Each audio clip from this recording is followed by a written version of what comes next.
Oi, boa noite a todos. Boa noite. Uma alegria aí para participar dessa última reunião do nosso Rotary e apresentar o nosso querido amigo, Dr. Salmo Haskin, que eu conheci através do Dr. Rui Piloto, né? Ambos são mestres aí na área da genética. E o Dr. Salmo se projetou muito na sua profissão e é hoje tem centenas de artigos médicos e publicados em revistas especializadas. Eu hoje diria que talvez seja a maior autoridade do Brasil na genética, orgulho nosso aqui de Curitiba. E meu amigo Coxa Branca também, né? Companheiros aí da... Ninguém é perfeito. Ninguém é perfeito, né? Como diz a nossa atleticana. Mas, doutor Salmo, é uma alegria muito grande tê-lo conosco. Eu agradeço aí ter aceito o convite mais uma vez. Esses dias, domingo de manhã, ele fez um evento conosco às 11 horas da manhã e teve uma participação magnífica, foi muito importante e eu acho que esclareceu muitas dúvidas. Tenho certeza que ele vai esclarecer hoje para todos os companheiros do Rotary também. Obrigado. Doutor Salmo, então a palavra é toda sua. Bem, boa noite a todos. Antes de mais nada, quero agradecer, né, a Gina e o Borges por terem feito esse convite para mim. Para mim é um prazer estar aqui, né, conversando com vocês. Não diria que é exatamente uma palestra, porque realmente não será uma palestra, né? Eu acho que será mais uma conversa informativa, onde me foi solicitado que o assunto não é nem do momento, né? O assunto que todo mundo fala há 1 ano e meio, a gente só fala nisso, né? E vive isso, né? Tomou conta aí das nossas vidas e nós estamos querendo que saia das nossas vidas, mas está difícil de sair, né? Que é a respeito dessa pandemia, que espero, inclusive, que nenhum de nós aqui, em vida, passe novamente por uma situação dessa. Provavelmente vai ser um momento único aí, né, nas nossas vidas, um momento de muita dificuldade, né, de muita luta, mas também de muitos aprendizados, como sempre vem em uma guerra, né? Em uma guerra a gente sempre tem também aprendizados. Eu pretendo falar aqui para vocês do modo que eu acredito que é mais produtivo. E o modo que eu acredito que é mais produtivo é eu falar um pouquinho no início, como falei da outra vez um pouco, e depois, logo, abrir para perguntas e debates e conversas com vocês. Tenho certeza que isso vai ser mais produtivo do que eu preparar, por exemplo, uma série de slides aqui sobre as vacinas e falar com vocês. Isso eu acho que não seria muito produtivo e seria cansativo. Então, nós estamos com um número de pessoas aqui muito bom e que é possível de participar todo mundo. Aí eu acho que vai ser mais produtivo, né? Então, eu vou falar um pouquinho agora no início, uma verdadeira introdução às vacinas para a Covid, e depois dessa introdução, vocês ficassem bem à vontade para trazer perguntas, considerações, opiniões, e que a gente possa discutir isto, e daqui a 1 hora a gente saia daqui com informações mais precisas e podemos transmitir isso para aqueles que não tiveram presentes, né? Então eu vou começar falando um pouquinho, só para aquecer os motores, né? Nessa noite fria de Curitiba, né? Vou começar falando um pouquinho sobre os tipos de vacinas que existem para a Covid. Nunca houve o desenvolvimento de tantas vacinas na história da humanidade para a tentativa de proteção de uma doença. Na verdade, nunca houve a produção de 1/10 das vacinas que estão sendo produzidas agora, né? E isso aconteceu por inúmeros motivos, mas o maior de todos, obviamente, é a urgência dessa pandemia, né, que tomou o mundo de uma maneira a todos, rápida, atingiu a todos os países, né?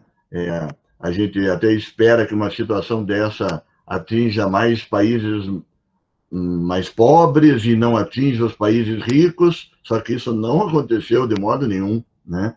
O país mais rico, que mais investe em pesquisa há décadas e mais tecnológico do mundo, que é os Estados Unidos, teve até agora 600 mil mortes. Como e quando que a gente poderia imaginar que nos Estados Unidos ia acontecer 600 mil mortes? Se é difícil imaginar que no Brasil pudessem acontecer 500 mil, imagine 600 mil nos Estados Unidos. Então, não houve tecnologia, não houve história, não houve estrutura capaz de proteger deste vírus, né?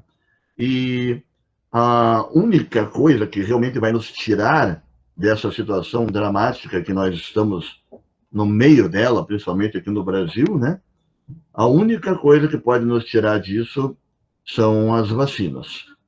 Ou as outras medidas que todos aqui conhecem, que nem precisa repetir, né? Porque todo mundo aqui está cansado até de saber, são muito importantes. Bom, elas são fundamentais, mas elas nunca vão nos tirar dessa pandemia. Elas podem nos proteger, fazer com que a gente não se infecte, com que a gente não infecte outros, mas a pandemia não vai acabar lavando as mãos, nem fazendo isolamento social e nem usando máscara, né? Porque para a pandemia acabar desta maneira, então só teria um caminho, que o vírus infectasse todas as pessoas que ele pudesse infectar, e aí então, se ele infectasse 8 bilhões de pessoas no planeta, acabava a pandemia, porque todo mundo ia produzir anticorpos, ou a maioria das pessoas ia produzir anticorpos e acabava a pandemia.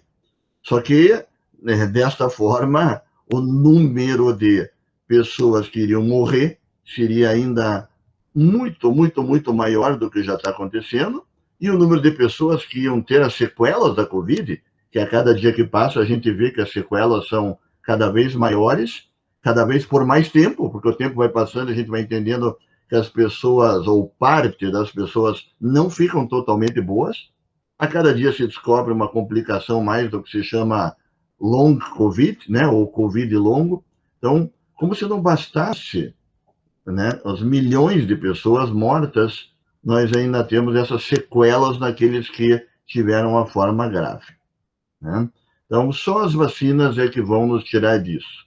E nós estamos vendo hoje países que, por motivos até diversos, nem são os mesmos motivos, acabaram sendo vacinados antes dos outros e com maior parte da população vacinada, esses estão começando a sair da pandemia, né?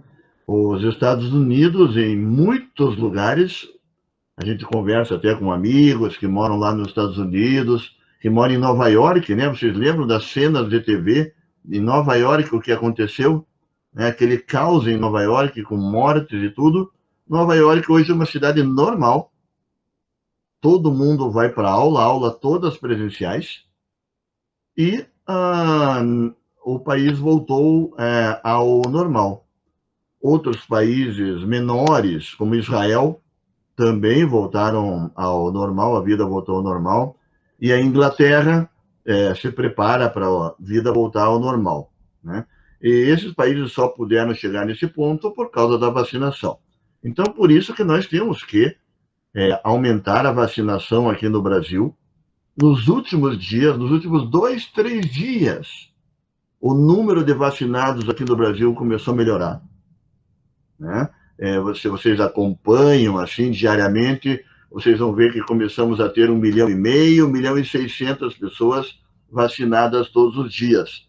Já está bem melhor, né? Nós precisamos mais, porque nós temos apenas 12% da população plenamente vacinada e já estamos pelo menos há uns 5 meses vacinando. Então, se você fizer uma conta de padeiro, né, se demorou 5 meses para vacinar 12%, precisa 8 vezes mais do que 12% para vacinar todo mundo. Bom, então precisa 40 meses a mais. Então, nós estamos falando aí de mais de 3 anos para vacinar todo mundo. Não vai acontecer isso, porque a velocidade da vacinação agora está aumentando e a gente espera, claro, que no segundo semestre aumente muito mais.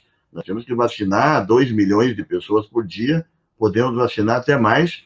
O Brasil é um país com todas as suas dificuldades, historicamente, ele é um líder nas campanhas de vacinação no mundo todo.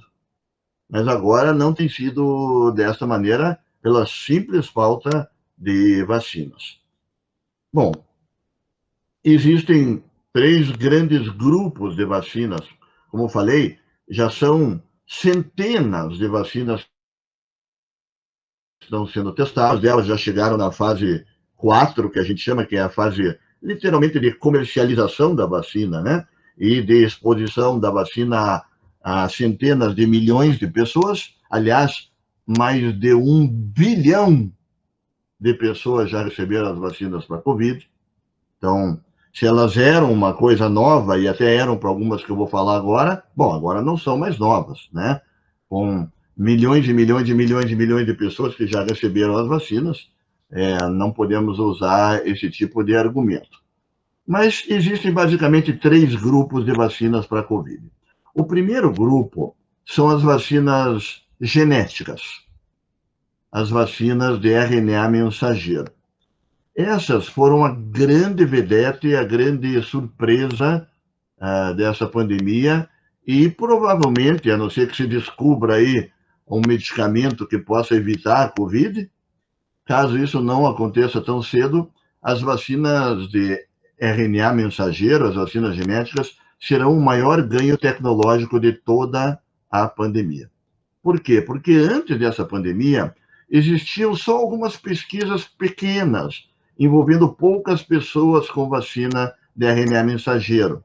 Em especial, existiam pesquisas para outros coronavírus parecidos com o SARS-CoV-2, que é o da Covid-19, né?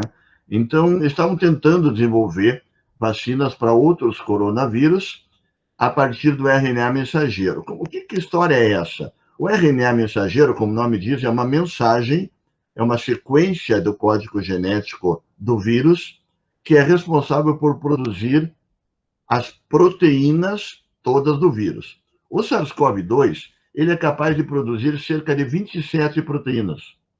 Essas 27 proteínas é que fazem todo o estrago, né? Desde a capacidade dele de encontrar a célula humana que ele quer infectar, aí entrar dentro da célula, se dividir lá dentro da célula, destruir a célula, sair da célula, ir para a próxima célula e invadir uma outra pessoa. Então, ele consegue fazer isso com cerca de 27 proteínas. Mas uma delas, talvez a gente possa dizer que é a principal, que todo mundo já aprendeu até o nome dela aí, né? Que é a proteína Spike, ou S, ou spícula, né? Que é com essa proteína que o vírus ele gruda na célula humana e permite que o material genético dele entre para dentro da célula humana. Aliás, o material genético dele é um RNA, que é um primo do DNA. O DNA é dupla hélice, 2 fitas, o RNA é uma fita só. Esse RNA do SARS-CoV-2, ele tem mais ou menos 30 mil letras genéticas, 30 mil bases nitrogenadas. Para vocês terem uma ideia, o material genético humano tem 3 bilhões de bases nitrogenadas. E aí já começam as perguntas sem resposta quase, né? Como que um organismo que tem 30 mil bases nitrogenadas no material genético consegue fazer esse estrago num que tem 3 bilhões, né? Num não, né? Em milhões que tem 3 bilhões. Bom, desses 30 mil letrinhas genéticas, 10%, ou seja, em torno de 3 mil letras, ele usa para produzir a tal da proteína Spike. E essas 3 mil letras bioquímicas, bases nitrogenadas, se lembram isso ainda da genética, é que compõem a imagem que vai dentro das vacinas de RNA mensageiro, das quais as mais conhecidas, agora, né, que todos os nomes são a vacina da Pfizer e a vacina da Moderna. Essas são as duas que foram as primeiras a ficar prontas, com menos de um ano depois que começou a pandemia, né? Como que elas ficaram prontas tão rápido? São vários motivos, mas um deles é que, como expliquei, esse tipo de estratégia de vacina já vinha sendo utilizada para tentar produzir vacina para outros coronavírus. Então, adaptar para o SARS-CoV-2 não foi difícil. Segundo, para você produzir essa sequência de 3.000 letrinhas, você praticamente só precisa conhecer o código genético do vírus. E no dia 10 de janeiro de 2020, né, o código genético do vírus foi determinado pelos pesquisadores da China e eles divulgaram essa informação pelas redes sociais, inclusive, para o mundo inteiro. No dia seguinte, os pesquisadores da Pfizer e da Moderna começaram a produzir a vacina.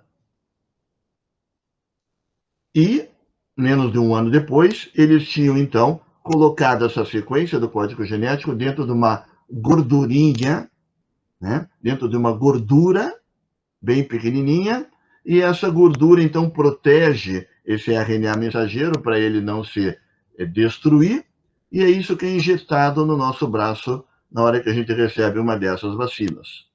Esta vacina vai nas células do braço, que é onde ela é injetada, e ali, então, é entregue esse RNA mensageiro que no citoplasma da célula, fora do núcleo, importante, fora do núcleo da célula, no núcleo está o nosso material genético, mas essa vacina não chega no núcleo da célula, na parte de fora do núcleo, mas ainda dentro da célula, no citoplasma, não sei se lembro desses nomes todos que eu estou falando aí, ribossomos, nos ribossomos o RNA vai produzir a proteína.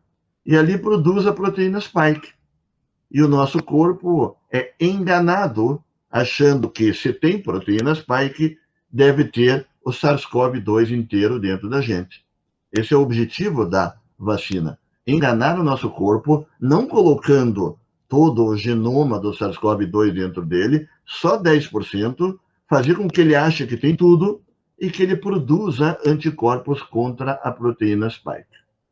E aí, ele produzindo anticorpos, numa próxima vez em que você realmente for infectado pelo coronavírus, já terá anticorpos e células T e B para proteger você também.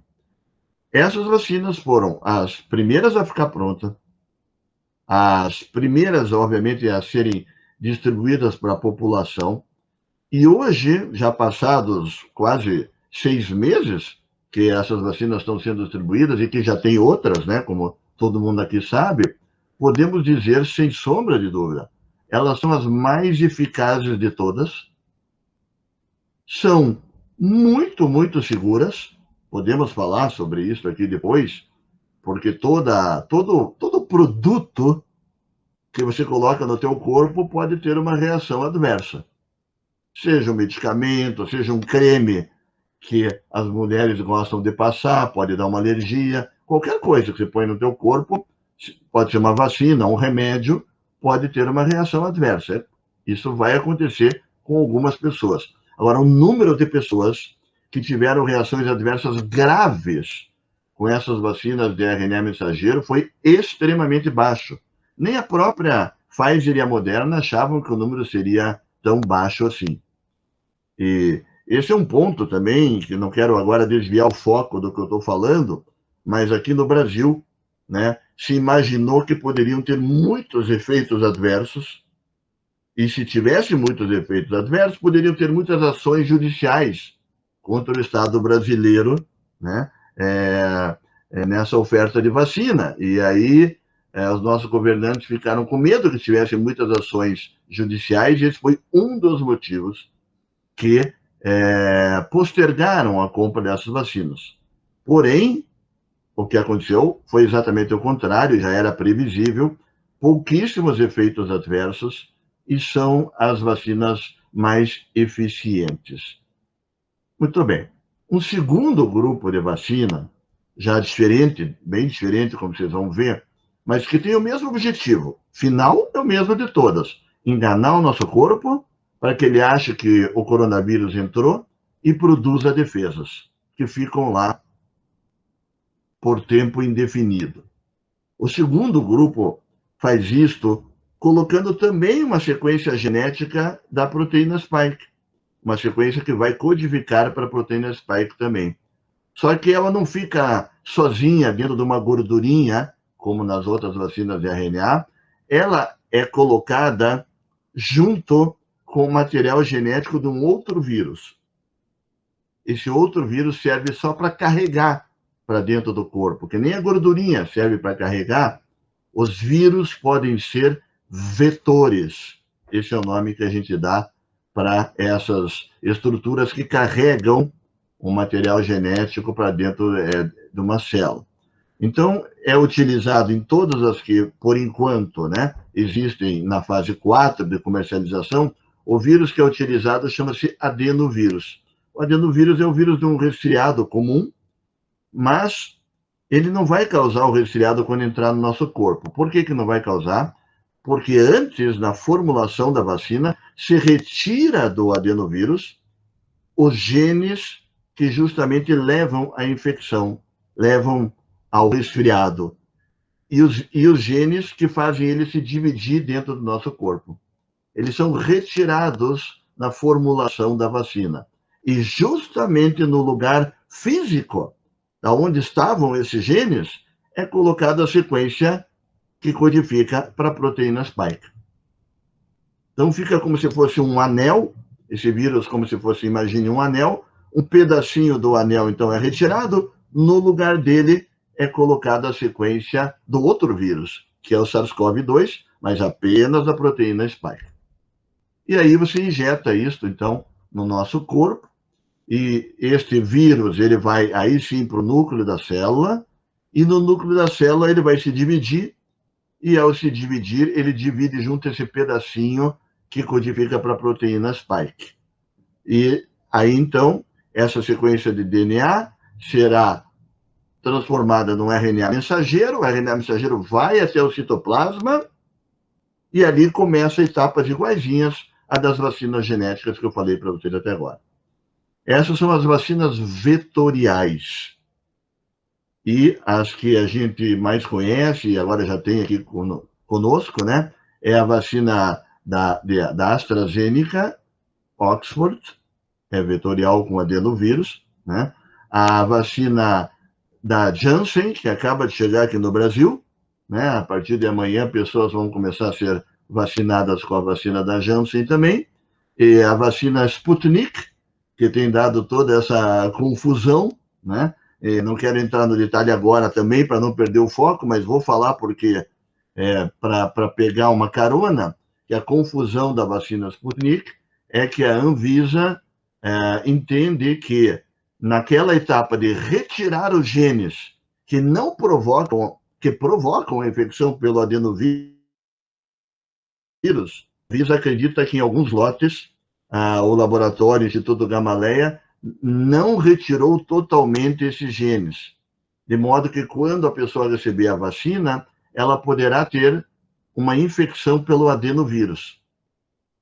E aí isso não é desejado, porque o adenovírus pode causar uma gripe, principalmente em pessoas que não têm um sistema imunológico muito bom, como, por exemplo, gestantes, como, por exemplo, pessoas mais velhas, né? E poderia até causar um problema grave com o adenovírus. Aí, em vez de você ter uma proteção, poderia ter até a proteção para o coronavírus, mas um problema grave por causa do adenovírus. Claro que isso não pode ser aceitado. Então, existe essa confusão, que se for o caso e for de interesse, a gente pode comentar depois.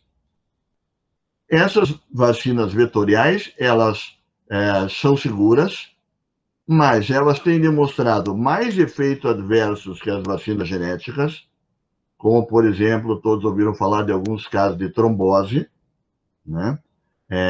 Que são relacionados com a vacina, são raros, e o argumento sempre, que eu vou acabar repetindo certamente na nossa conversa hoje, o que vale mais a pena você correr o risco de ter um efeito adverso ou não tomar vacina, né?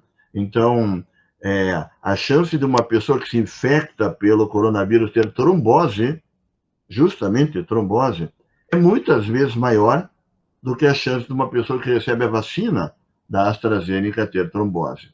E, no fundo, é esse tipo de balança que o mundo tem que fazer na hora de aceitar ou não uma vacina. Então, elas têm um efeito, uma taxa de efeito adverso severo um pouco maior do que as genéticas, e também elas causam um efeito adverso leve, bem maior do que as outras. A leve é tolerável, é aquela coisa que quem já recebeu aqui no grupo a vacina da AstraZeneca e da Oxford, muitos desenvolvem, ficam ruins, né, no primeiro dia, nas primeiras 24 horas, nas primeiras 48 horas, depois passa, né? É bem chato. Não é em todo mundo, mas quando acontece é chato. E na verdade, que o organismo está reagindo a uma substância estranha com a qual ele foi colocado em contato, né? O pedaço da proteína spike.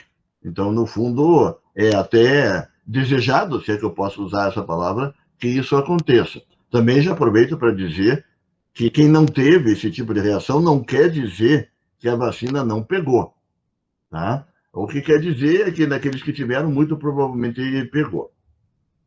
E um terceiro e último grupo que eu vou falar de vacinas é as vacinas de vírus mortos. Então, você pega o coronavírus, né, inteiro, mata ele com agentes químicos e ele não consegue mais se dividir, né?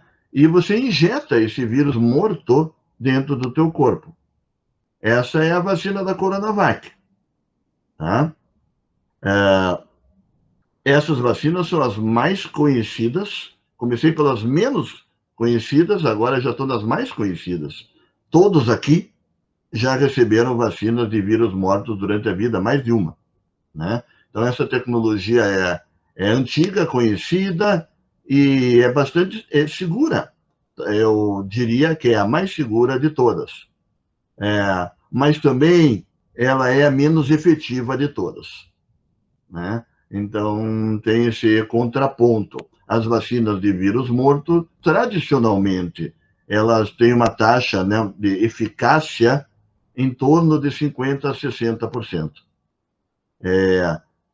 Que já me antecipo, mesmo antes da nossa conversa, que vai logo iniciar, que é 1000 vezes melhor ter uma eficácia de 50% do que não tomar vacina, do que não ter a vacina, né? Algumas pessoas sempre perguntam, né? Não foi muito rápido o desenvolvimento dessas vacinas? Eu costumo responder, né, da seguinte maneira: tentem imaginar, não é difícil. Não é difícil que eu vou pedir para vocês imaginarem. Quero trazer uma informação aqui para vocês de que daqui a 3 anos nós vamos ter vacina para o coronavírus. Que tal? É até difícil imaginar, né? É até difícil como ia ser a vida se só daqui a 3 anos nós tivéssemos uma vacina, né? Então tem que dar graças a Deus todos os dias de que a ciência e a pesquisa evoluiu a ponto de conseguir fazer vacinas rápidas, eficientes e seguras, né? Esses são os 3 principais grupos de vacinas que nós temos. Existem várias vacinas de vírus morto que estão sendo desenvolvidos. Também tem outras de RNA que estão sendo desenvolvidas e também vetoriais também. A grande maioria das vacinas se encaixa nesses 3 grupos. Tem vacinas que, em vez de você colocar a sequência do código genético no vetor, você coloca já a proteína propriamente dita. São vacinas que têm uma perspectiva muito boa, mas veja como é tudo meio parecido, na verdade, né? Tem as peculiaridades de cada uma, mas elas não são muito diferentes. Para finalizar essa parte inicial e já abrir para os comentários e perguntas de vocês, eu queria falar um pouquinho sobre o conceito da eficácia da vacina, né? Porque muitas pessoas não entendem direito o que quer dizer esse númerozinho da eficácia. Uma vacina, vamos pegar uma qualquer, vamos pegar a Coronavac, tem uma eficácia em torno de 50%. A eficácia não significa que, se você der a vacina para 100 pessoas, 50 vão estar protegidas e 50 não vão estar. Não é isso que significa 50%. Não significa que vai funcionar para metade das pessoas que você está aplicando. Porque eu entendo que é isso que a maioria das pessoas imagina com a tal do número da eficácia. Na eficácia não é isso. A eficácia significa quanto que vai reduzir a chance de você ser infectado comparado com uma pessoa que não toma vacina. Então, vamos pegar duas situações bem distintas, a Israel e o Brasil. Israel praticamente acabou a pandemia, o vírus está circulando muito pouco lá, muito pouco. Então, se você tivesse uma vacina como a Coronavac lá, hoje, para vacinar as pessoas que não foram vacinadas, ainda tem bastante gente que não foi vacinada lá, a Coronavac ia reduzir em 50% a chance de uma pessoa se infectar versus a chance da população em geral se infectar, população que não recebeu a vacina. Mas como já tem pouco vírus circulando, a chance de uma pessoa qualquer em Israel se infectar hoje, sem vacina, já é pequena. Recebendo a vacina, cai a metade, fica bem pequena. Agora vamos transportar aqui para o Brasil, né? Onde, infelizmente, a gente não conseguiu se livrar dessa situação e estamos vivendo um momento que eu não sei se não é o pior de toda a pandemia, com certeza pior do que no ano passado, né? Não há nem comparação, né? Então, aqui tem uma circulação do vírus muito grande. Então, aqui a vacina, ela vai reduzir em 50% também, que é a efetividade, a eficácia dela, mas de um número alto, muito alto. Vai cair para um número não tão alto. Compreende a diferença? Então, onde está circulando muito vírus, a vacina vai deixar escapar mais gente que vai ser infectada. Onde está circulando menos, vai escapar menos gente, né?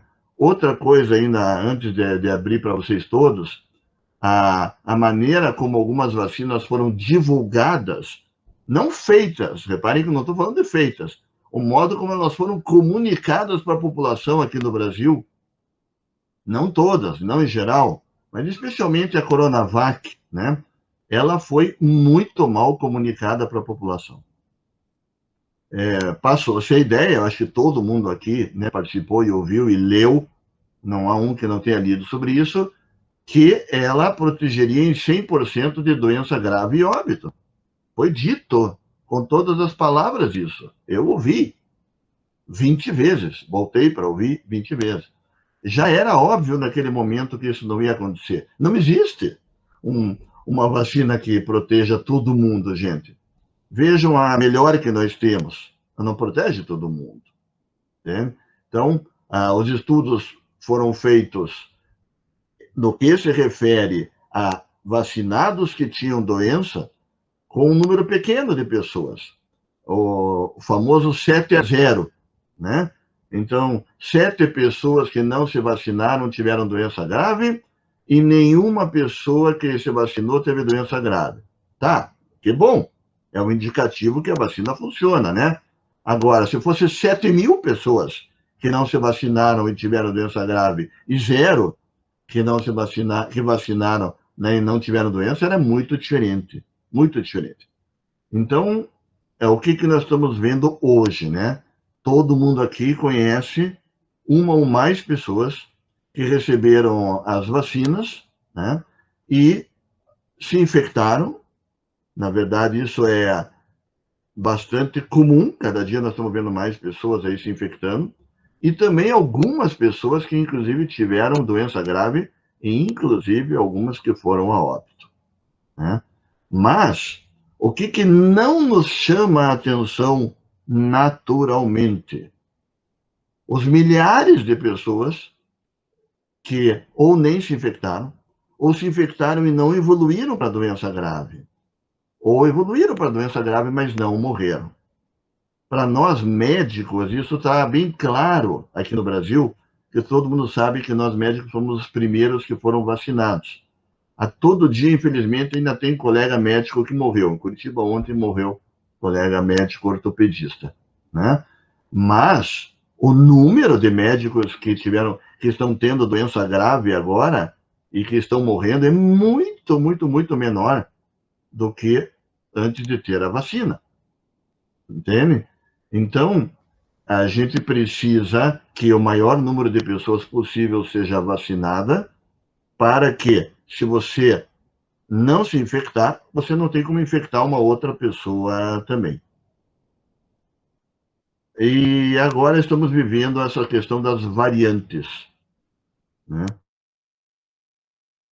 Nesse momento em que nós estamos reunidos aqui, nos últimos 7 dias, começou a se falar mais do que nunca, não que não se falasse, já está se falando há 3 meses, mas nos últimos 7 dias mais ainda, sobre a tal da variante Delta, né? Que é a variante que originalmente foi identificada na Índia e depois na Inglaterra, ela representa 99% das pessoas infectadas hoje.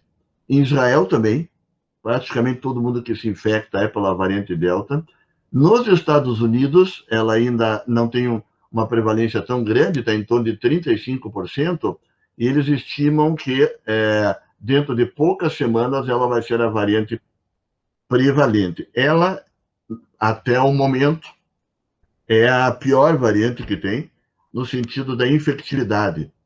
Ela infecta, ela tem a capacidade de infectar muito mais as pessoas do que as outras variantes. E a notícia boa é que pelo menos 2 vacinas já se comprovaram muito, muito eficientes para ela, que é a vacina da Pfizer e da AstraZeneca. Nós temos as 2 aqui no Brasil, né? Mas com um detalhe, elas são bastante eficientes após a segunda dose dessas vacinas. No intervalo entre a primeira e a segunda dose, elas têm uma eficácia de apenas 30% para a variante Delta. Baixo. E quem não se vacinou, então, né, nem se fala. Então, esse é um problema que nós vamos enfrentar, vocês vão ouvir falar disso no Brasil, vão lembrar desse meu comentário. Por quê? Porque nós temos 12% da população vacinada. A variante Delta ainda tem uma frequência bem pequena no Brasil, mas ela já está presente. E adivinha o único lugar dos casos do Brasil que já foram detectados com a variante Delta? Qual é o único lugar em que a pessoa que se infectou não teve contato ou não veio de outro país e não trouxe a variante Delta para cá? Ou seja, que há uma infecção comunitária. Esse lugar se chama Apucarana, né? É o único lugar, né, dos que já foi detectada a variante no Brasil, que a pessoa foi infectada não tem ideia como que ela tem a variante Delta. E se ela tem a variante Delta, não há a mínima dúvida que mais gente aqui no Paraná tem a variante Delta, né? Então, em algum momento, nós vamos ter que mudar o calendário de espaçamento das doses da vacina da Pfizer e da AstraZeneca aqui no Brasil. Porque o que o governo fez aqui no Brasil? Eu até acho que corretamente naquele momento. Ele aumentou o espaço, principalmente da vacina Pfizer. Se você olhar na bula da Pfizer, está escrito que tem que dar a segunda dose 21 dias depois da primeira, né? Pois aqui no Brasil está sendo 12 semanas depois da primeira. E por que isso? Bom, porque quando você toma a segunda dose, aqui no Brasil, né, você está tirando a primeira dose de uma outra pessoa. Duro, mas verdadeiro, né? Já a vacina da AstraZeneca e Oxford se comprovou mais efetiva com 12 semanas. O problema é que se você deixar 12 semanas a pessoa sem a segunda dose e a variante Delta estiver circulando aqui no Brasil, essas pessoas estão correndo um perigo altíssimo. Então, eu acho que, não sei quando, sei lá, no máximo daqui a um mês, eu acho, vai ter que mudar esse calendário, em vez de ser de 12 semanas de espaçamento, ele deve mudar para 6 a 8 semanas, ou a Pfizer talvez fazer como está lá no calendário, que é 21 dias. Muito bem. Falei bastante agora nesse início, até mais do que eu imaginava, né? E agora eu vou abrir para que vocês possam fazer as mais diferentes perguntas e espero que possa responder. Agora vai ser uma briga de foice, né? Eu vou... Doutor Salmo, eu, porque sou uma jovem, né? Tive que tomar a primeira vacina que chegou ao Brasil, que no caso é a vacina, né? A Coronavac. Tá. Qual é a eficácia dela com relação à variante Delta? Essa pergunta é fácil, bem fácil. Não temos a mínima ideia. Né? Eu também, como você, recebi a Coronavac, né? E praticamente chega a ser uma situação que agora a gente vê que é um certo contrassenso, né? Porque os profissionais, o grupo populacional que foi dado total prioridade para a vacinação, que é os profissionais de saúde, passaram na frente de todo mundo, né? Receberam, no final das contas, a vacina com a menor eficácia. Então, é um pouco estranho, né? Mas foi o que aconteceu. E da Coronavac, nós temos um ou outro estudo, como a gente diz, in vitro, dentro do laboratório, sugerindo que ela possa proteger da variante Delta. Mas nós não temos nenhum estudo na população. E isso que a gente precisava muito nesse momento. Como países desenvolvidos, como a Inglaterra e os Estados Unidos, eles não usam a Coronavac, eles usam a Pfizer e a AstraZeneca, então eles desenvolveram os estudos, né? Então nós temos dados da Pfizer e da AstraZeneca para Delta, mas não temos da Coronavac. Nem posso dizer que ela não proteja, porque a gente simplesmente não sabe, né? E esse foi um problema também importante da Coronavac, que de todas essas vacinas que a gente conhece, a única que não teve seus estudos de fase 3 publicada em periódico internacional é a Coronavac. Então, não é que a gente queira fazer crítica, vocês vão me ouvir aqui defendendo a Coronavac até o último minuto aqui da nossa conversa. Eu mesmo tomei a Coronavac e defendo, né? Claro, defendo porque sei que é 1000 vezes melhor do que não tomar nada. Mas houveram 1000 problemas, e um deles é essa falta de informação. A gente sabe muito pouco, nada foi publicado, a gente tem que se basear no Chile, no Uruguai, para saber o que está acontecendo no Brasil com a Coronavac. Não dá, né? Pessoal, me permitam, então, organizar a fila de perguntas, tá? Pela ordem, o Borges levantou a mão. O Marcelo havia levantado a mão, mas aí ele que saiu da reunião, não sei se ele ainda quer falar, então, na sequência, ele levantou a mão de novo. Marcelo, Paula e Flávio. Então, Borges, por favor. Doutor Salmo, eu até tinha feito uma pergunta aqui no chat, relatando, inclusive, o caso da morte do médico ontem, né? Com 44 anos, sem comorbidade, e já tendo tomado as 2 doses da vacina. Eu, quando vi essa notícia, tá no site do CRM, eles lamentando muito, dá um desânimo na gente, né? Porque todo mundo tinha essa esperança, não, tomando a 2ª dose, pelo menos morrer você não vai. Esse é o que eu ouvia comumente. Como explicar isso, doutor Salmo? Como explicar, né? Olha... E outra coisa, existe já algum medicamento que a gente ouve falar de tanto medicamento, até o kit Bolsonaro e outros aí que tem circulando por aí, mas existe algum medicamento realmente que que nós possamos tratar do Covid, caso seja infectado?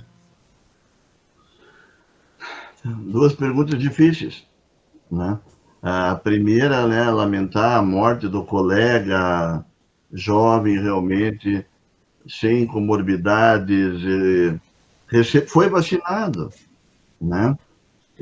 Mas, infelizmente, né, como eu expliquei, nem todas as pessoas que são vacinadas, em especial por vacinas como a Coronavac, como é o caso dele, acabam produzindo a proteção, né? ela reduz a metade o risco de infecção, como a gente explicou, mas não reduz em 100%. Bom, o caso nem precisaria de outros casos, bastaria do caso dele para nos mostrar que não reduz em 100%, mas a gente já conhece vários outros casos além do dele, né? Em nossas redes sociais, nos nossos grupos de WhatsApp, né? De pessoas que se vacinaram, e não é só com a Coronavac, né? Com a AstraZeneca também, e também nos países mais desenvolvidos, que vacinaram milhões de pessoas com as vacinas de RNA, acontece em alguns casos assim também. Então, é bastante desanimador, como você falou, e eu nem vou dizer diferente, porque quando a gente vê uma notícia dessas, é difícil, né? É difícil, não só por ser um colega nosso, mas porque nós passamos pela mesma coisa, tomamos a mesma vacina, hoje atendi o dia inteiro, e a gente se sente frágil, né? Vulnerável, realmente é difícil, né? O que nós sabemos é que as vacinas, essa capacidade, essa eficácia de 50%, que, digamos assim, não é lá tão alta, né? Ela infectar, mas para ter uma doença grave, a eficácia é maior. E para evitar o óbito é maior ainda. Daqui a uma semana vai sair o primeiro estudo, já devia ter saído, né? Mas enfim, vai sair o primeiro estudo aqui no Brasil, feito por um pesquisador, que é o Dr. Júlio Croda. É um estudo em Manaus e em São Paulo, aonde ele vai verificar, então, qual é a real eficiência, né, da vacina Coronavac. Porque eu não quero perder nosso tempo aqui das perguntas, mas existe uma diferença entre a eficácia, que é aquilo que é feito durante a pesquisa, com tudo controladinho, todo mundo voltando para fazer a segunda dose, né? E você aplicando tudo direitinho nas pessoas, e o mundo real. O mundo real a gente chama, muda até o nome, a gente chama de eficiência.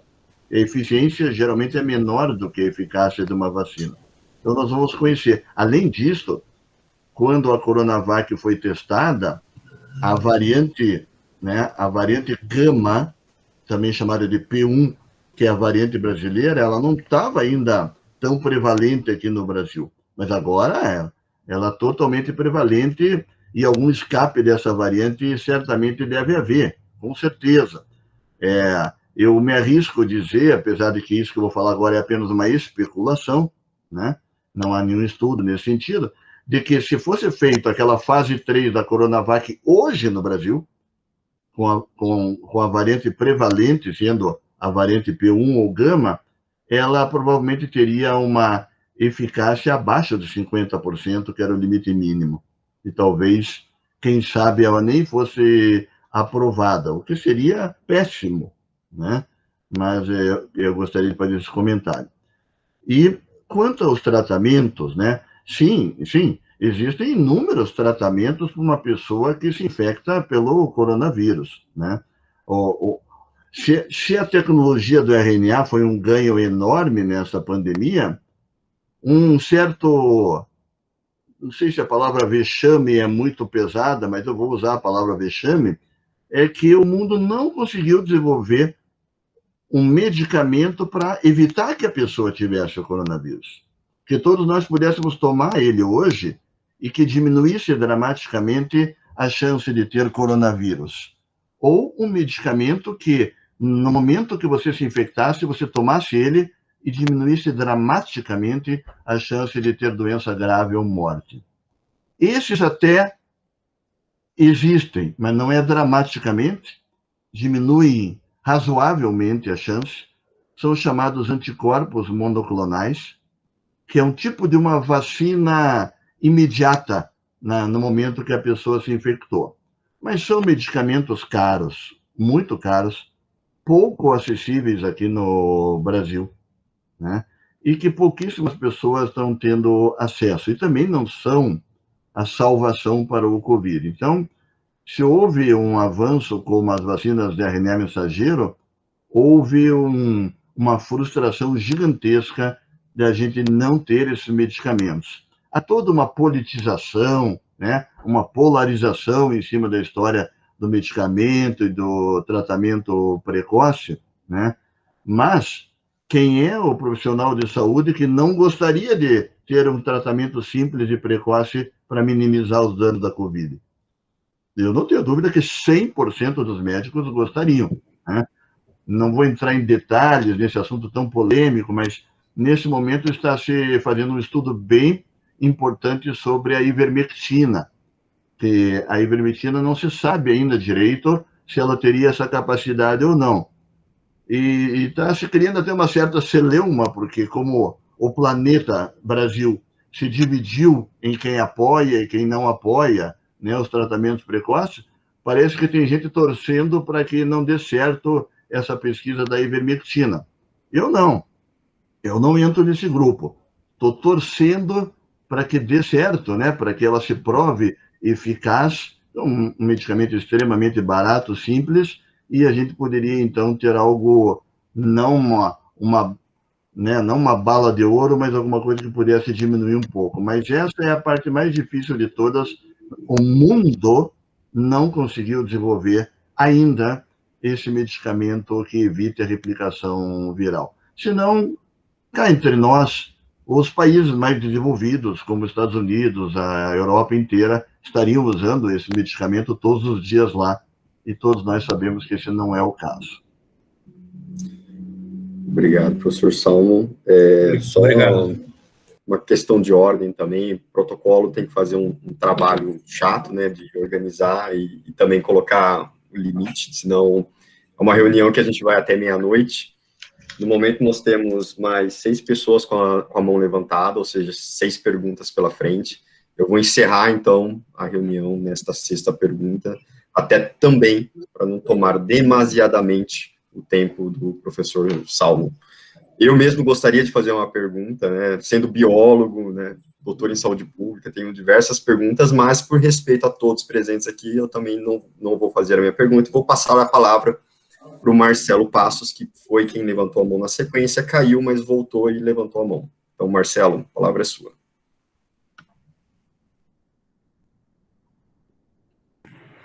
Boa noite a todos.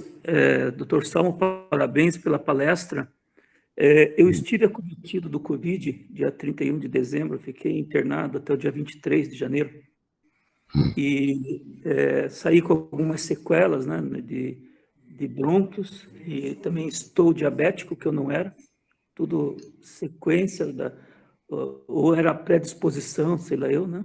Mas agora em junho, eu tomei a vacina Pfizer, né? Também meio sem querer, né? Meio sem querer, que a gente vai lá para a fila, né? E seja o que Deus quiser lá, né? E daí o pessoal me separou e, não, você vai tomar a Pfizer.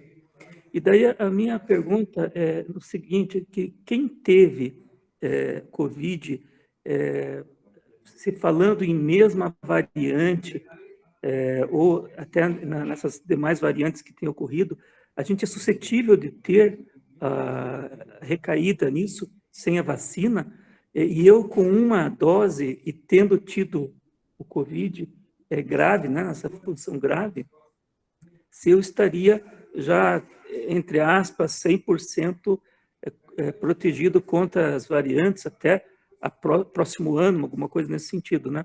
E também, só complementando a minha pergunta, se o senhor tem alguma informação sobre um remédio que o governo foi até Israel verificar o tratamento, né? E voltaram cheio de boas novas, mas como é o governo que fala, não presta, se efetivamente se desenvolveu alguma coisa no sentido positivo. Eu sou assim, muito otimista como o senhor, eu desconfio de tudo e acredito depois que esteja provado, mas a gente nunca dá a negativa sem que efetivamente a gente tenha conseguido auxiliar alguma pessoa, um ser humano, um paciente, né? Seria isso, enfim. Mais uma vez, parabéns pela sua palestra. Obrigado, Marcelo, e que bom ver você aqui. Se você não me conta que teve Covid, eu nem ia saber, né? Que bom, né, que você está se recuperando e está praticamente bom, né? Mas você que transparentemente contou esse relato para nós, mostra também esse outro lado da Covid que não se fala tanto, né? Se fala se eu vou morrer ou não vou morrer de Covid, né? Mas não se fala da pessoa que viveu da Covid, né? E hoje a gente está vendo que as sequelas podem ser longas e graves, né? E o que morreu de Covid, tem sei lá quantas pessoas que não morreram de Covid, né? Mas que tiveram a doença grave. Então isso vai trazer um fardo social muito grande também, não é só, se é que eu posso chamar só, né? As mortes, né?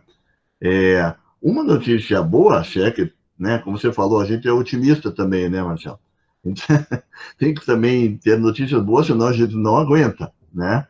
E uma notícia boa para você é que estudos recentes mostraram que uma pessoa que teve uma Covid de moderada para grave, não uma Covid assintomática, não vale o que eu vou falar, mas uma pessoa que precisou ir para o hospital, precisou receber oxigênio, ou até mais grave do que isso, né? Essa pessoa, ela tem que entender que o que também, em termos de imunização, o que aconteceu com ela foi que ela recebeu uma ótima vacina da primeira dose. Então você, Marcelo, recebeu uma vacina de primeira dose melhor que todo mundo aqui. Claro que era melhor que não tivesse passado por nada disso, mas enfim, você já passou, né? E o teu corpo com certeza produziu, né, anticorpos, porque você foi muito infectado, né? E essas pessoas que tiveram, então, doença moderada ou grave, hoje sabe-se, estudos dos Estados Unidos, que se recebem a Pfizer, que por coincidência do destino aí foi justamente o teu caso, essas pessoas com uma dose da Pfizer, elas estão praticamente protegidas e existe trabalho sugerindo, claro, porque não tem como saber isso, porque só temos, né, menos de um ano de vacina, né, mas sugerindo que este grupo de pessoas não vai precisar tomar mais uma segunda dose da vacina nunca mais. Interessante, né? Para isso, a pessoa precisaria ter tido uma doença grave, obviamente, ter sobrevivido, é claro, e receber uma vacina bastante eficaz depois, que foi justamente o que aconteceu com você, né? Eu, assim, se nem me perguntou, mas eu vou responder. Eu recomendo que você faça a segunda dose da Pfizer quando chegar a tua hora de fazer. Mas você é uma pessoa que estará muito protegida. Você será de um seleto grupo de pessoas entre os mais protegidos da população. Mesmo para essas novas variantes, a vacina da Pfizer ela é altamente eficaz e quando você fizer uma segunda dose, você pode considerar que já é a terceira que está fazendo. Tá? Então, quanto a isto, você teve o azar, né, de ter a doença grave, né, mas teve a sorte de receber a Pfizer e você, com certeza, está mais protegido que a média da população. Quanto ao medicamento de Israel, é um medicamento bastante promissor, né? Eu não vou entrar, né, na seara política, né, mas falando tecnicamente sobre o medicamento, né? Ele é um medicamento bastante promissor porque todas as vacinas que nós estamos recebendo, e talvez até um pouco da resposta para a pergunta do Borges, né? Como é que pode, né? A pessoa recebe 2 doses da vacina e depois ainda morre, né? Tem que lembrar que esse vírus, por onde que ele entra no nosso corpo? Não é pelo braço. Ele entra justamente pelas vias aéreas, né? Tanto é assim, né, que na hora da gente fazer o teste para saber se está com Covid, onde que a gente faz o teste? É com cotonete na via aérea, né? Então, essa vacina e esses medicamentos intranasais, eles têm a intenção de fazer com que as células da mucosa oral e nasal produzam anticorpos, inclusive um anticorpo diferente, não é o tal do IgG e do IgM, que todo mundo também já conhece, é um outro tipo de anticorpo chamado IgA. E acredita-se que esse tipo, então, de tratamento possa fazer com que as pessoas tenham uma proteção neutralizante, esterilizante, em palavras bem mais simples, que impeça o vírus de entrar no corpo da pessoa. Se o vírus não entrar no corpo da pessoa, a pessoa obviamente não vai ter a doença, e mais, ela não tem como ela infectar uma outra pessoa se ela não está infectada também. Aí, então, poderia ser o final realmente da pandemia, né? Apenas este spray nasal que Israel está desenvolvendo, ele está ainda numa fase inicial da pesquisa, né? Eu espero muito que tenha sucesso, que se prove seguro, efetivo e que todos nós possamos usar. Apenas é que ele está ainda numa etapa inicial, agora já nem tanto mais, né? E provavelmente o Brasil, quero crer, poderá ser um dos centros que vai testar o medicamento, como as vacinas foram testadas, né? Em fase 2 e fase 3, e espero que ele seja um medicamento de sucesso. Sem entrar na parte política, eu apenas acho que o governo brasileiro foi muito cedo lá para pegar o medicamento, entende? Não que seja isso ruim, mas o medicamento vai demorar ainda para se provar se é algo realmente eficaz e seguro.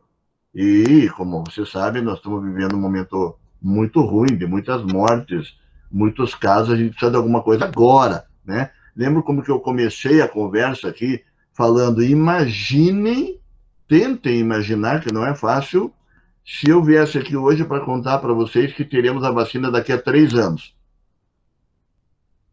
Né? Essa é a nossa cabeça, até difícil da gente, só de pensar nisso dá um certo mal-estar até, né? Então, imagine se o medicamento do spray de Israel ficar pronto daqui a 1 ano, vai ser bom. Quem é que pode ser contra uma coisa dessas, né? Não pode. Mas até lá a gente precisa, obviamente, de outras coisas e também daqui a 1 ano, meu Deus, a gente quer estar com a vida próxima do normal, porque já ninguém aguenta mais tudo que está acontecendo, né? Muito obrigado. Obrigado mais uma vez, professor. Então, Paula, a palavra é sua. Boa noite a todos, boa noite, doutor Salmo.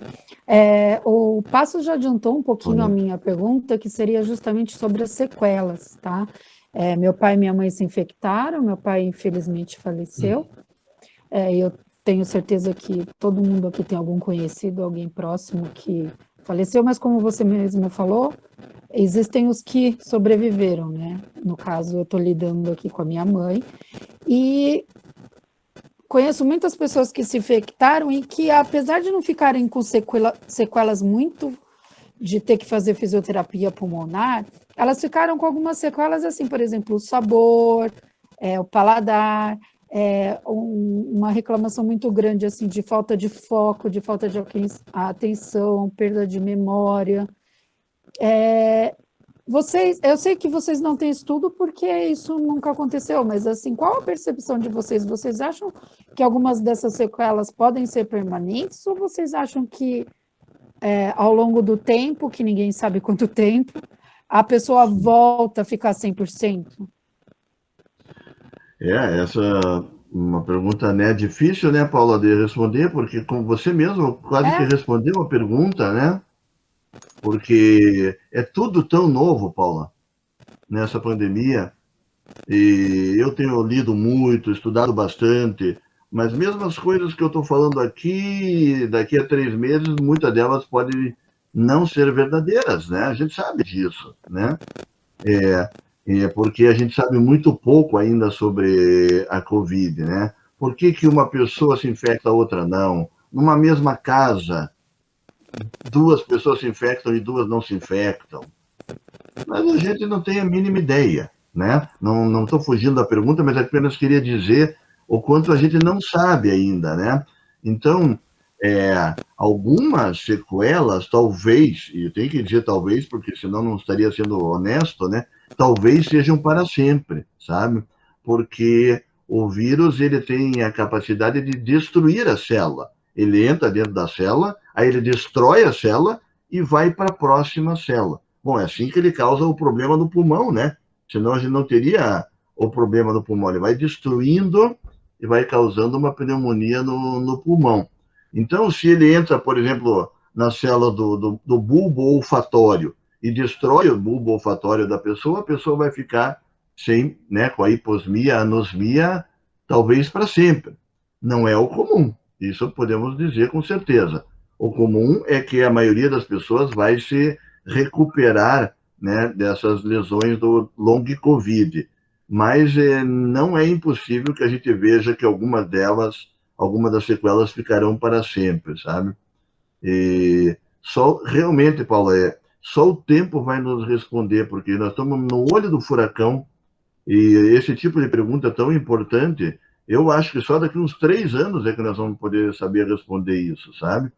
Quando bastante tempo tiver passado, e nós vamos dizer, puxa, mas tem aqui 20% das pessoas que nunca mais recuperou a capacidade de cheirar. Tem pessoas aqui que essas fugas de ideia, né, e abstração ficaram para sempre. Mas, por enquanto, o que a gente pode dizer é que muitas dessas pessoas se recuperam totalmente e deixam de ter esses sinais e sintomas. E espero que a sua mãe seja uma dessas pessoas que possa se recuperar totalmente, porque tem pessoas, muitas pessoas se recuperam totalmente dos efeitos da long COVID. Obrigado mais uma vez, professor Salmo. Vou passar agora a palavra para o Flávio Berti. Flávio, perdão, eu sempre erro, acho que a pronúncia do seu sobrenome. Que nada. Professor Salmo, boa noite. Nós vivemos num país assim, que tem uma população gigantesca, né? Somos mais de 200 milhões de brasileiros, extensão territorial, diferenças, enfim, um país todo particular.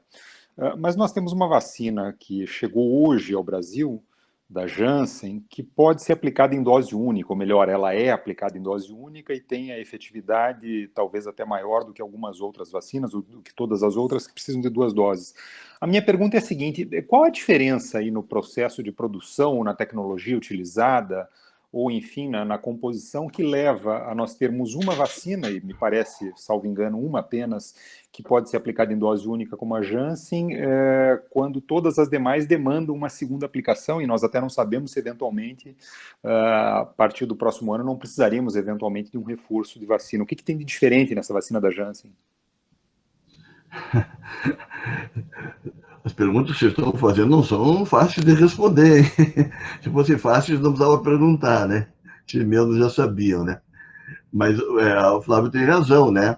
É praticamente uma das únicas vacinas que é dada em dose única, né? E isso é uma vantagem muito grande, principalmente para países como o Brasil, né? Existem algumas... as pessoas falam assim, Flávio, nem todas as vacinas nascem iguais, né? Esse é o lema, né? Porque algumas dessas vacinas, principalmente as 2 de RNA mensageiro e também a da Janssen, foram feitas modificações na estrutura das sequências spike que tornam ela mais estável e mais protetora do que outras. Por exemplo, na Coronavac não dá para fazer isso, porque você coloca o vírus inteiro dentro da pessoa, não dá para manipular nada, né? Você coloca a genética toda do vírus para dentro. E em vacinas, por exemplo, como a Sputnik, também não foi feito isso. Então, algumas alterações na estrutura bioquímica da própria vacina, a inserção de alguns aminoácidos como a prolina. Depois, se você quiser, eu teria o prazer de te enviar alguns artigos para você ler sobre isso, que obviamente é muito técnico, mas eu te mando para você ler. E também eles descobriram que se você formular a vacina num estado do vírus antes dele entrar na célula, ou seja, como ele é estruturalmente antes dele entrar na célula, a proteína spike, ela ela é uma vacina mais estável e que funcionaria melhor. E não são todas que são feitas assim. Outro aspecto é que algumas vacinas não se imaginou que pudessem funcionar com uma dose só. Eu vou dar o exemplo da própria Pfizer e da Moderna, né? Eram vacinas novas, que nunca tinham sido aplicadas na população em geral, e provavelmente quem foi formular ela lá no início nem pensou na possibilidade de não dar uma segunda dose, né? Mas a vacina da Pfizer, ela tem uma proteção muito boa com uma dose só, né? É claro que não estou aqui propondo que seja dado uma dose, longe disso. Eu só quis dizer que a vacina da Pfizer e da Moderna, provavelmente, se uma pessoa tomar uma dose só, terá a mesma proteção que a vacina da Janssen.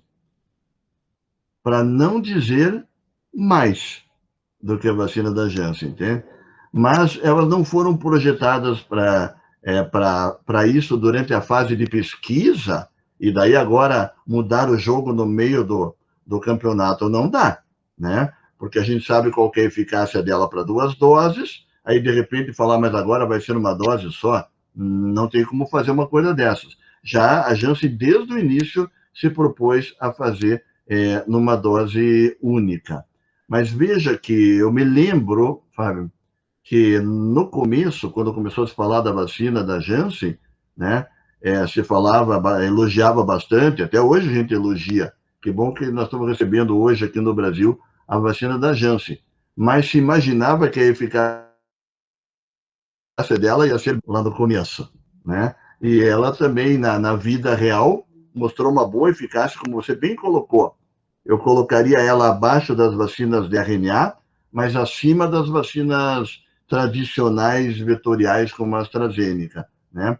Mas não foi exatamente também a eficácia que eles imaginavam. Especulo que se pudessem voltar o tempo atrás, talvez eles tivessem feito um trial com 2 doses da vacina da Janssen, né? Porque, de qualquer maneira, as pessoas precisarão de outra dose das vacinas. Todas, né? Tomara que todo mundo aí se vacine até o final do ano aqui no Brasil, né? Mas todo mundo vai ter que se vacinar de novo o ano que vem. Então, se este ano já estamos tendo toda essa problemática, espero que o ano que vem tenha vacinas, né? Porque todo mundo vai ter que se vacinar novamente. Imaginem a confusão que vai ser, principalmente se não tiver vacinado todo mundo ainda. Eu acredito que as crianças menores de 16, 18 anos de idade, na minha opinião, pelo que eu estou vendo, eu acho que não serão vacinados esse ano no Brasil, terão que vacinar de novo. Então, mesmo quem recebeu a Janssen, terá que receber uma outra dose da vacina. Mas, realmente, eles foram muito inteligentes e muito capazes de formular uma dose única. Imaginem, num país como o Brasil, se o Brasil tivesse adquirido muitas doses da Janssen, imagine nessas populações ribeirinhas do Brasil, lá para o interior do Brasil, nos sertões, você vai lá, aplica uma dose e tchau. Agora não. Você tem que ir, aplicar uma dose, depois você ainda tem que voltar naquele lugar. Não é questão de voltar, é dificuldade de acessar as pessoas. Outra coisa que estamos vendo muito, né, Fábio? Pessoas que não estão fazendo a segunda dose. O que eu realmente, assim, difícil compreender para mim, né? Mas eu entendo, assim, difícil, mas o fato é que muitas e muitas pessoas não estão fazendo a segunda dose. Se você tem uma vacina como a da Janssen, deu uma dose, tchau. Né? Não tem segunda dose para você, só o ano que vem vai ter uma segunda dose. Então, eu sempre achei que era vacina para o Brasil, né? E, inclusive, não precisa manter em temperatura muito baixa, uma vacina para a cara da população brasileira. Então, se fosse possível, né? Também é fácil dizer aqui, sentado na cadeira, mas se fosse possível ter comprado uma vacina com 250 milhões de doses aí para vacinar a população inteira e mais um pouco ano que vem, eu compraria da Janssen. E veja que nem é a melhor de todas, mas é a mais adequada, na minha opinião, para a população brasileira.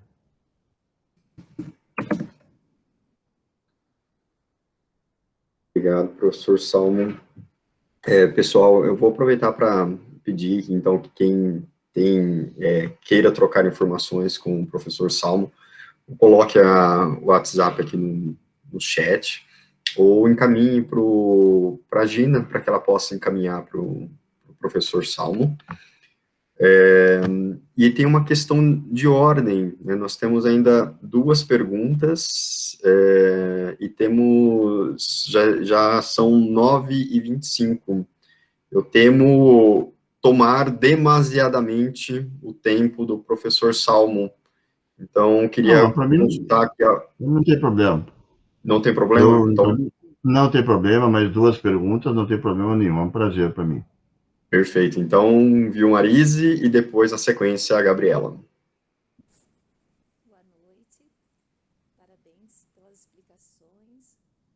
Minha dúvida é o seguinte, muitas pessoas fazem o teste do PCR e acaba dando negativo, mas elas têm todos os sintomas, inclusive, assim, perca do paladar, que é mais característico da COVID.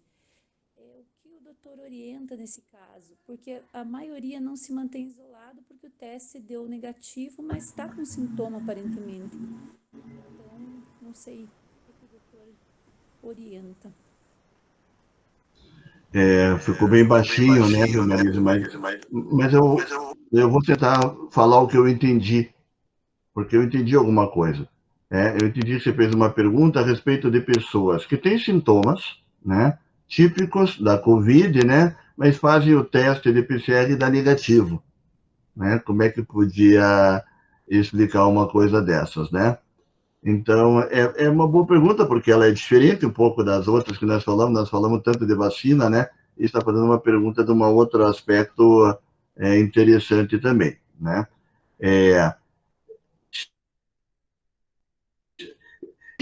Que essas pessoas que você está falando, que têm sintomas, tenham Covid, né? Porque talvez poderia começar a responder dizendo que nem toda a virose que alguém tiver hoje é Covid, né? É verdade que qualquer suspeita hoje de virose de gripe, a gente já pensa no Covid, e é assim que tem que ser mesmo, né? Mas existem outros vírus, né? Eu, a semana passada, peguei uma gripezinha aí, com certeza não era Covid, mas eu tive uma gripe, né? Tanto que a gente tomou outra vacina para influenza.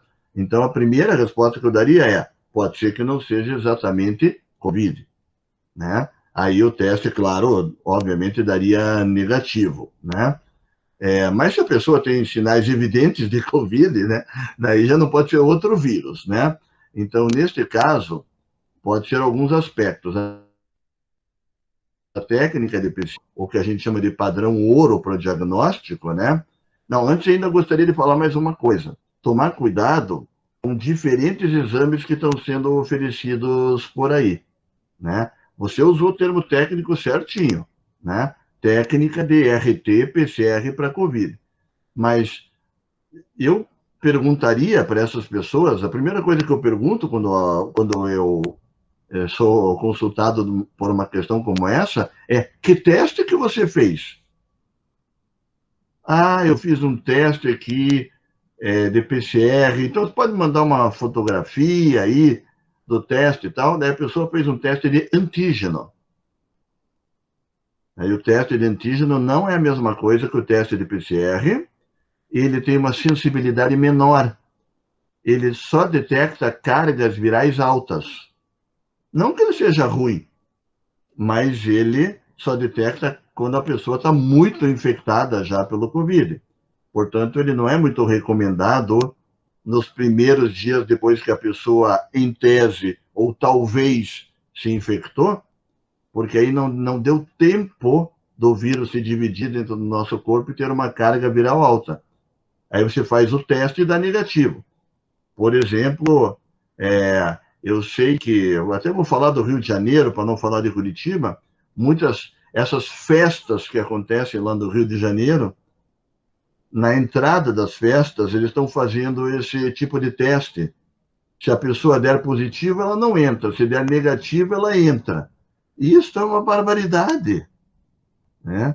Porque para dar positivo, a pessoa precisa estar com uma carga viral muito alta, né? E o teste de PCR mesmo, ele não fica pronto rápido. Ele demora pelo menos um dia, 2 para ficar pronto, então não tem como fazer na entrada de uma festa. Então eu perguntei para a pessoa que organizava a festa, mas eu estou achando estranho, porque eu sei que o PCR não dá para ficar pronto na hora. Você pode me mandar uma fotografia aí da caixinha que está sendo utilizada? Ela mandou, era o teste de antígeno.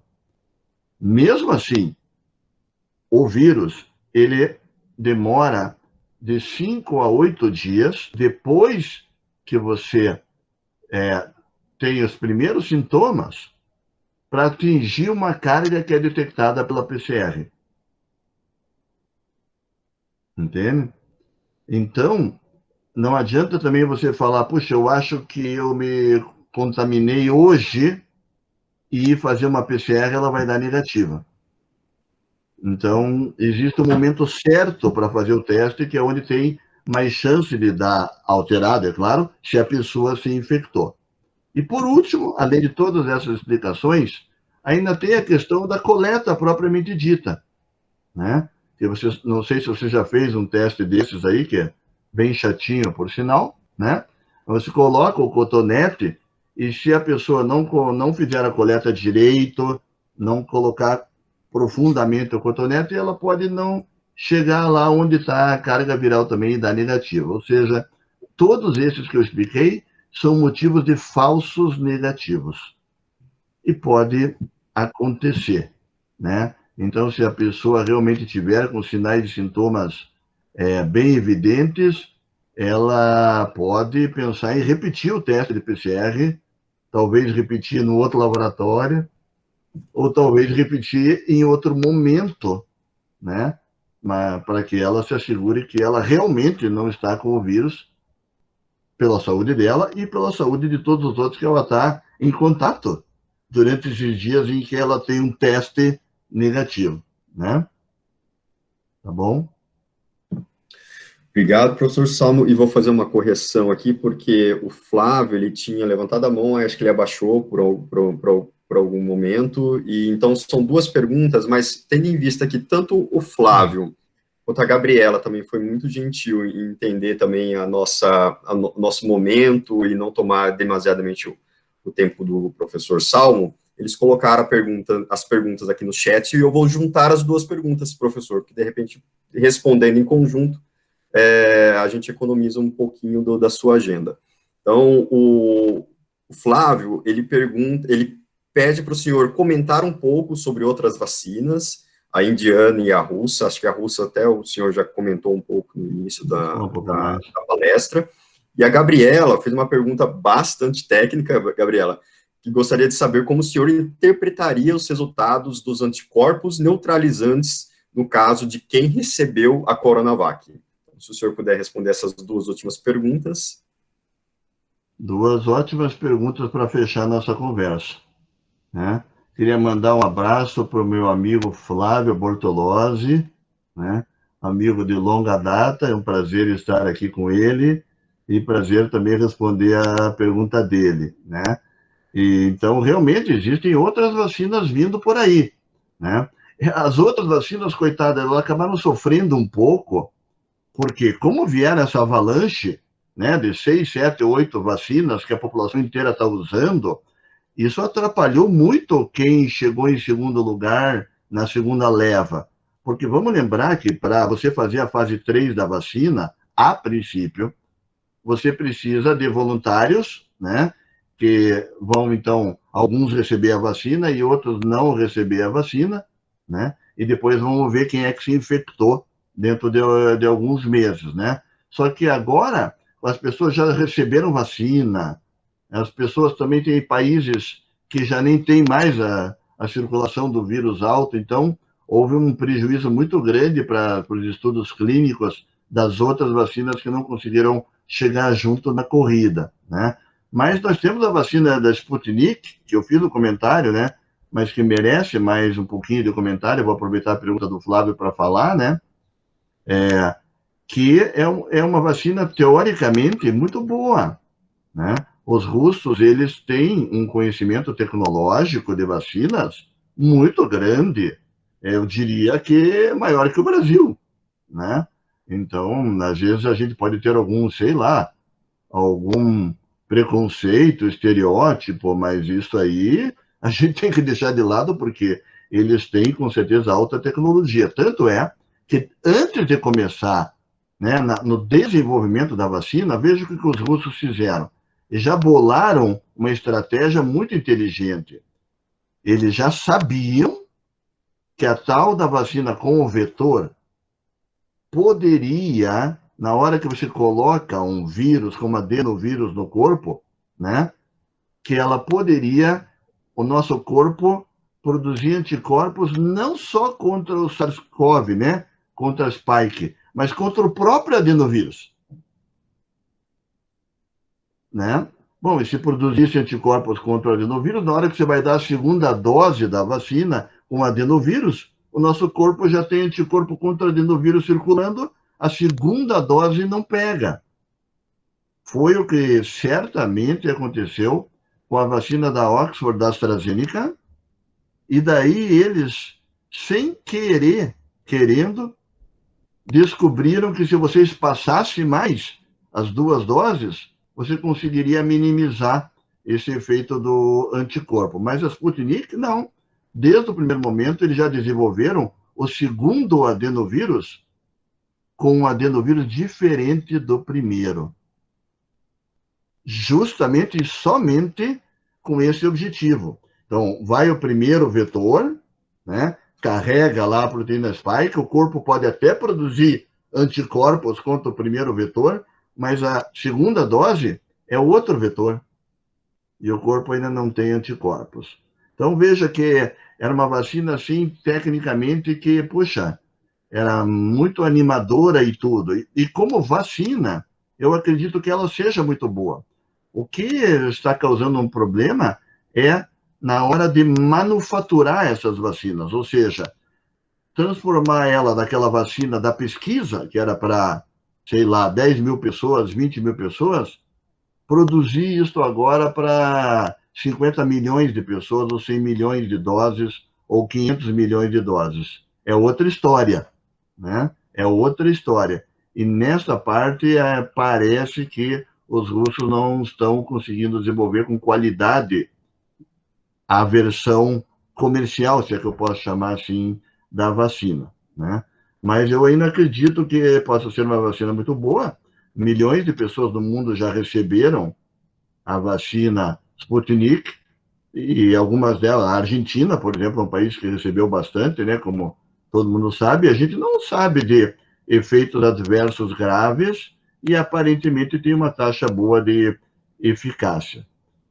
Vamos ver o que vai acontecer agora no dia 30 de junho, que agora que estou vendo que é exatamente daqui uma semana, vai haver uma nova rodada da Sputnik com a Anvisa para ver se agora o laboratório Instituto Gamaleya conseguiu responder todas aquelas dúvidas que a Anvisa tinha. Vamos ver como que essa novela vai acabar, né? E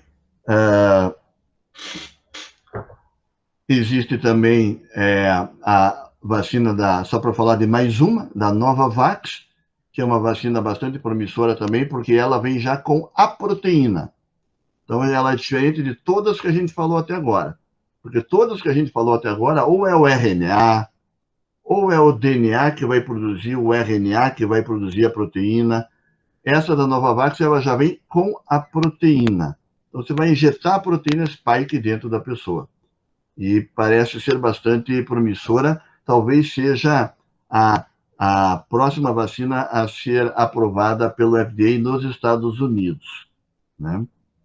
Então, isso um pouquinho mais, né, sobre novas vacinas, né? E a outra pergunta que foi feita foi a respeito dos anticorpos neutralizantes. É uma ótima pergunta mesmo. Eu vou explicar para as pessoas do que se trata, porque é uma pergunta técnica, né? Então, uma das perguntas que a gente mais faz hoje em dia, com essa bagunça toda aí que nós estamos vivendo, é: quem está protegido?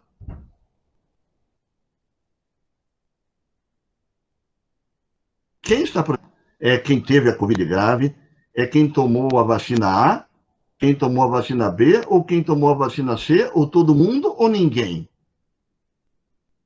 E por incrível que possa parecer, né, com 1 ano e meio de pandemia, a gente não tem a resposta para essa pergunta. Não só não tem a resposta, como a gente não tem um exame laboratorial para responder essa pergunta. O exame laboratorial que mais se aproxima da resposta dessa pergunta, e que eu acredito que em breve ele vai trazer a resposta, porque essa resposta é fundamental. Se a gente não souber se a gente está protegido, primeiro que a gente pode se expor, né? O colega que faleceu ontem, não tenho a mínima ideia sobre isso, mas será que ele não se sentiu mais seguro de ter recebido as 2 doses da vacina? Será que ele não abriu um pouco a guarda por ter recebido as 2 doses da vacina? Não sei, né? Não tenho a mínima ideia, mas não seria surpreendente se ele tivesse feito isso. Todos nós, se eu fizer isso, não é surpreendente. Porque nós não temos até hoje um exame para dizer quem está protegido.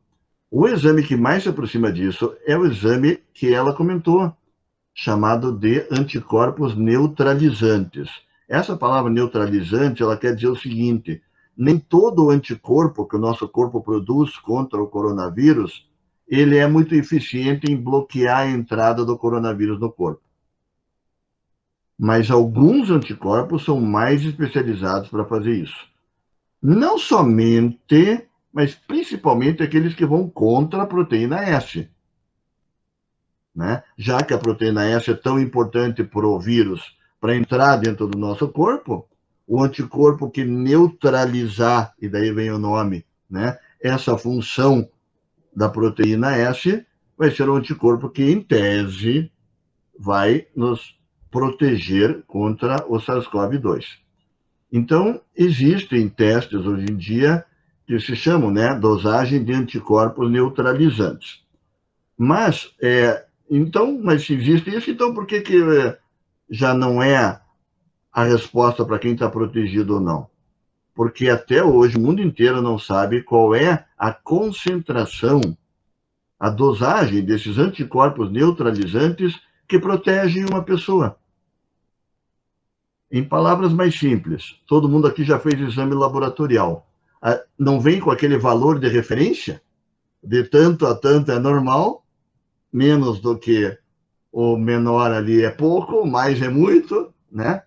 Nós não temos um valor de referência para os anticorpos neutralizantes.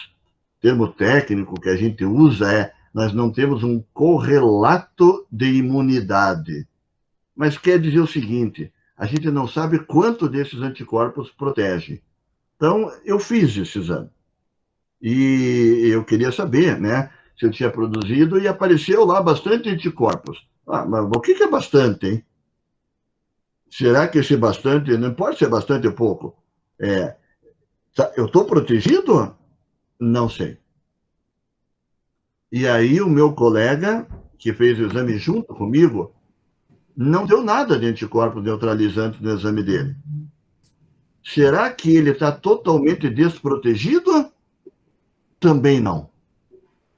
Veja como é complexo. Talvez seja bom a gente acabar com a complexidade, porque a complexidade é a marca dessa pandemia mesmo. Quem tiver uma resposta fácil e simples, está chutando, né? A defesa do nosso organismo não é só com anticorpos. Inclusive, para vírus, ela é mais forte com células, chamadas células T e B, do que com anticorpos.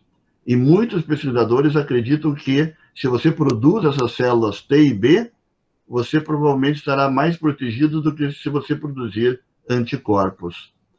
E, para piorar um pouco aquilo que já estava ruim, não tem como dosar células T e B num exame laboratorial, só em pesquisa. Não é feito em laboratórios de análises clínicas no mundo inteiro. Então, ninguém tem a mínima ideia qual é. Eu não tenho a mínima ideia qual é se eu produzir células T ou B com a vacina. Nem o meu amigo, que não produziu anticorpos, mas ele pode ter produzido um monte de células T e B, e ele pode estar protegido e eu posso não estar protegido. Que tal a confusão? Né? Então, nós estamos vivendo esse momento de confusão, vejo como as respostas são complexas, né? E, portanto, a gente tem que ler, né? Estudar, ter a mente aberta para tudo, não pode procurar só a informação que você quer ler, né? E participar de eventos aqui, né? São 10 para as 10 e vocês todos estão aqui se propondo, né? Entender um pouco mais, aprender um pouco mais, porque sabem que informação hoje em dia é o valor maior que nós temos. Informação correta, então, né? Ela é rara hoje em dia e ela é cara, né? Então, por isso eu também estou aqui, porque no momento que vocês fazem as perguntas, eu também vou aprendendo, né? Com perguntas novas, diferentes, difíceis, né?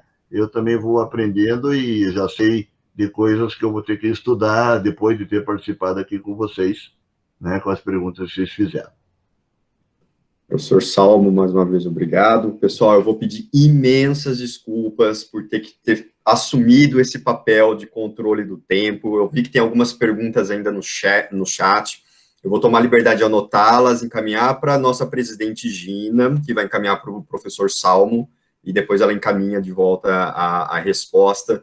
Veja que a nossa reunião estava marcada para terminar às 9 horas, nós já quase que dobramos o tempo da reunião, porque realmente foi uma palestra e um bate-papo muito informativo, muito prazeroso pela forma como o professor Salmo colocou. Então, professor Salmo, agradeço imensamente, né, não só essa aula e essa palestra, como esse serviço público que você prestou para todos nós, e com isso eu devolvo a palavra para a nossa presidente Gina, para ela fazer o encerramento. A gente pode aplaudir? Devemos.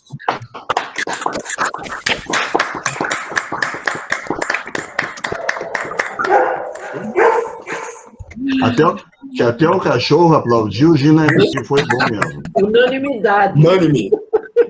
Boa para cachorro agora.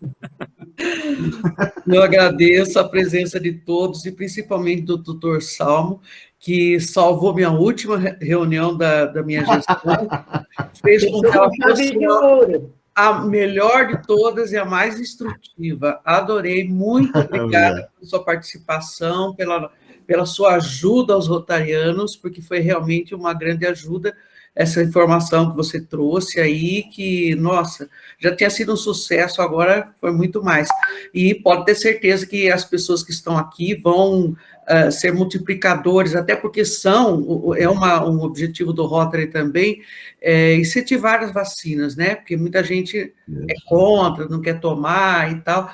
Então, a gente, é bom que saiba e entenda bem do que está falando também e propondo.